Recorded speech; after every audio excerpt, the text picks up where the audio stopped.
सुख की प्राप्ति के लिए हम सब भाग रहे हैं, लेकिन फिर भी हम सुखी नहीं है। व्यक्ति विचार करता है ऐसा ऐसा ऐसा हो गया तो फिर मेरे जीवन में फिर कोई ख्वाहिश नहीं, मैं सुखी हो जाऊंगा। ठाकुर जी वैसा वैसा वैसा कर देते हैं, फिर भी उसका सुख नहीं आता। बस स्कूल पास हो जाए फिर तो जीवन में मौज ही मौज है। स्कूल पास आउट हो गए, 1-2 घंटे का सुख होता है, उसके बाद में चिंता शुरू, अब कॉलेज कहां करें, यूनिवर्सिटी में कौन सी जाएं, आगे क्या करना है। बस उस यूनिवर्सिटी में मेरा सिलेक्शन हो जाए, उसमें एक बार एडमिशन हो जाए, फिर तो मौज ही मौज है। हो गई, वहां पहुंच गए, अब वहां की पढ़ाई में लगे हैं। बस कैसे भी 4 साल ये निकल जाएं, मेरी पूरी पढ़ाई हो जाए, उसके बाद तो मैं ये बन जाऊंगा, फिर तो मौज ही मौज है। लगे 4 साल और निकल गए। अब उम्र कितनी हो गई, 24 साल के हो गए महाराज। सब कुछ पास आउट हो गया, अब जॉब के लिए तड़प रहे हैं, कहीं लग जाए, कुछ हो जाए, कहीं से भी हो जाए। लग गई, और उसमें भी हमारी और श्रेष्ठताएं आए, हम और ऊपर जाएं, हमारा और आगे की तरफ बढ़ना हो, उसमें लगे हैं।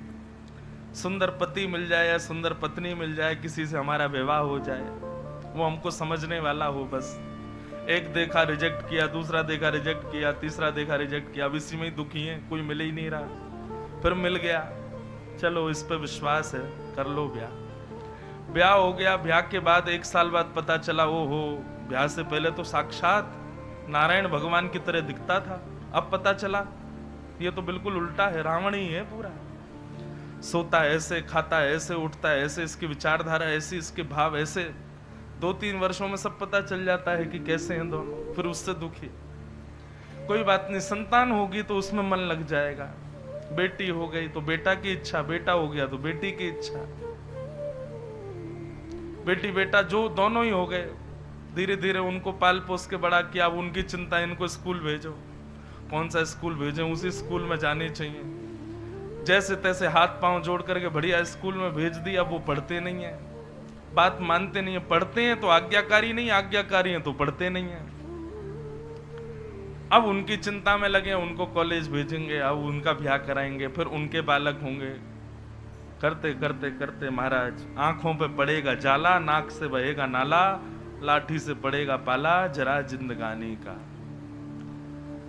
फिर जाकर के जब 60-70 की आयु हो जाती तब समझ आता है, बोले कि कहां पड़े थे हम लोग यार, पूरा जीवन निकल गया, सुख ही नहीं आया जीवन में। क्या करें, बोले भरतपुर में राज गार्डन में कथा हो रही, चलो वहीं बैठे, वहां थोड़ा मिलेगा। पहले दिन आकर के बैठे, अच्छा लगा, दूसरे दिन फिर आ गए, तीसरे दिन फिर, अब तो 7 दिन यहीं पे सुख मिल रहा है महाराज। लेकिन अब क्या फायदा, जीवन तो निकल गया। सुख की प्राप्ति के लिए पूरा विश्व भाग रहा है, पर एक बात कहूं, जीवन में सुख की कामना होनी ही नहीं चाहिए। भगवान गीता में कहते हैं अर्जुन को, अर्जुन, व्यक्ति दुखी इसलिए है क्योंकि उसने अपना डेस्टिनी ही गलत चुन रखी है, उसने अपना गंतव्य ही गलत चुना है, सुख, जो कि इस दुखालय में मिलेगा ही नहीं। मैं पहले दिन कह रहा था कथा में, ये दुखालय है, यहाँ दुखी मिलता है, यहाँ सुख नहीं है। हम लोग भोजनालय में पुस्तक ढूंढ रहे हैं, ऐसा काम कर रहे हैं यहाँ पर सुख ढूंढ करके। पुस्तकालय में पुस्तक ही मिलेगी। अर्जुन ने पूछा तो फिर व्यक्ति का डेस्टिनी उसकी क्या होनी चाहिए, उसका गंतव्य क्या होना चाहिए। तो भगवान कहते हैं सुख नहीं, शांति। व्यक्ति को सुख नहीं चाहिए, व्यक्ति को सुख की कामना होनी भी नहीं चाहिए, तो फिर किसकी कामना हो, शांति की कामना हो। राम जी की बहन का नाम है शांति।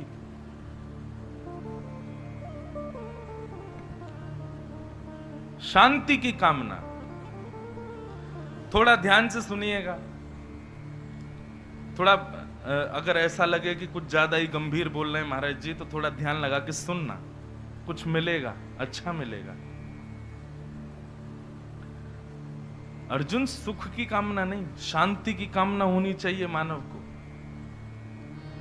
और सुख में और शांति में, दोनों में अंतर क्या है? हम सुख की प्राप्ति के लिए सबको अपनी ओर खींचते हैं। ऐसा कर लें तो सुख होगा, ये मिल जाए तो सुख होगा, ऐसा हो गया तो सुख होगा, ये मिल जाए तो सुख होगा। और शांति के लिए बिल्कुल उल्टा है। शांति के लिए जितना त्याग करोगे उतने शांत रहोगे। त्यागात शांति अनंतरम, गीता में भगवान कहते हैं। जितना त्याग, जितना कम सामान उतना सफर आसान। जितना ज्यादा बोझ लेकर के सफर में दौड़ोगे उतने ही परेशान हो जाओगे। ट्रेन का समय 1.5 मिनट रुकने का है स्टेशन पर और सामान आपका इतना है कि 10 मिनट से पहले उतरेगा ही नहीं। तो ऐसे लोग क्या करते हैं, पहले से ही सामान गेट पर रख करके बैठ जाते हैं और ट्रेन जैसी रुकनी शुरू होती धीरे धीरे तो वहीं से फेंक देते हैं। बाद में इकट्ठा करेंगे, उतारो इसको, नीचे फेंको। फिर भी कई लोगों के एक आध सामान निकल ही जाते हैं। जितना कम सामान, 1 बैग हो 2 बैग हो, तुरंत उतर जाओ, कोई दिक्कत ही नहीं। जीवन भी बंधुओं सफर जैसा है। जितना बोझ संबंधों का, जितना बोझ इच्छाओं का अपने ऊपर रखोगे उतने परेशान होते रहोगे। सूक्ष्म रखो, ज्यादा टेंशन लेनी ही नहीं है। ज्यादा सामान रखना ही नहीं सिर पे। तब क्या मिलेगा? शांति। सुख में सदैव विचलित रहता है व्यक्ति। क्यों? क्योंकि सुख की एक अवधि होती है, उसके बाद वही सुख दुख देने लग जाता है। महंगा फोन चाहिए चाहिए चाहिए, बालक रोता है, माता पिता से कहता, माता पिता कहते इतने % लेके आ, तेरे को फोन दिलाएंगे। बेचारा मेहनत करके ले आता है, 90% ले आया तो पिताजी ने उसको फोन दिया, जिसके लिए उसने पढ़ाई की, जिसके लिए उसने दिन रात मेहनत की। फोन आते ही 6 महीने बाद कहां पड़ा है उसको खुद नहीं पता होता। क्यों? सुख की अवधि जो है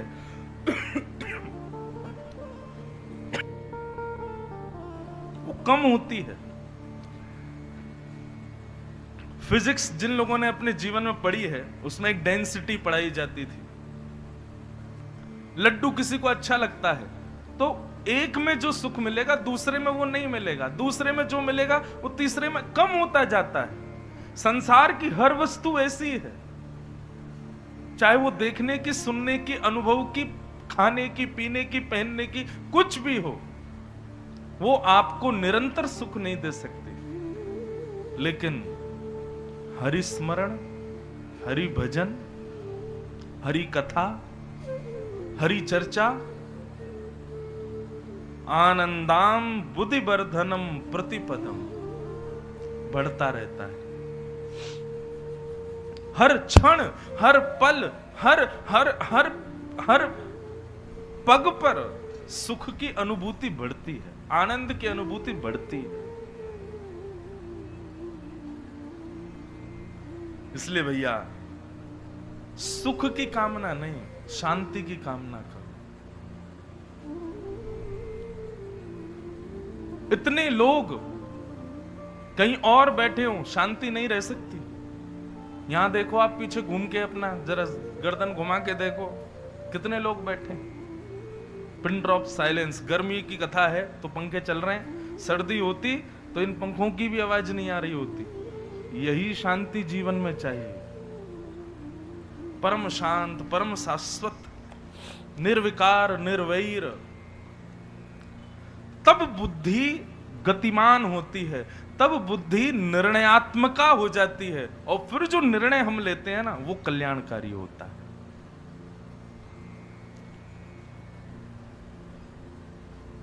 त्यागात शांति अनंतरम। शांति की कामना करो, सुख की नहीं। उससे होगा क्या? आप समत्व में हो जाओगे। आपको फिर संसार जो ऑफर करेगा ना, आप उसमें प्रसन्न ही रहोगे। आपको ज्यादा ख्वाहिशें आपकी नहीं होंगी। मैं अपनी कथाओं में कहा करता हूं, अपमान का बोध सबसे ज्यादा उसी व्यक्ति को होता है जिसको सम्मान की बहुत इच्छा होती है, जिसको बहुत होता है कि मेरा ऐसा सम्मान हो, मेरा ऐसा स्वागत हो, मेरे साथ ऐसा किया जाए, उसी व्यक्ति का सबसे ज्यादा अपमान होता है। क्योंकि अपमान किया नहीं जाता, मन में सोच लेता है ऐसा ऐसा ऐसा ऐसा होना चाहिए, और उसमें से एक भी चीज नहीं हुई तो उसको अपमान लगता है। आपने किसी को कथा में बुलाया, अब वो पहले ही मन में सोच के आया कथा में जाऊंगा, जिन लोगों ने मुझे बुलाया वो बाहर मुझे लेने आएंगे, बाहर से मुझे भीतर लाएंगे, फिर मुझे सोफा पे बैठाएंगे, फिर मंच से मेरा नाम बोलेंगे, मुझे मंच पे बुलाएंगे, महाराज जी से माला पहनवाएंगे। ये हम इसलिए बता रहे हैं क्योंकि हमको अनुभव है इस चीज का।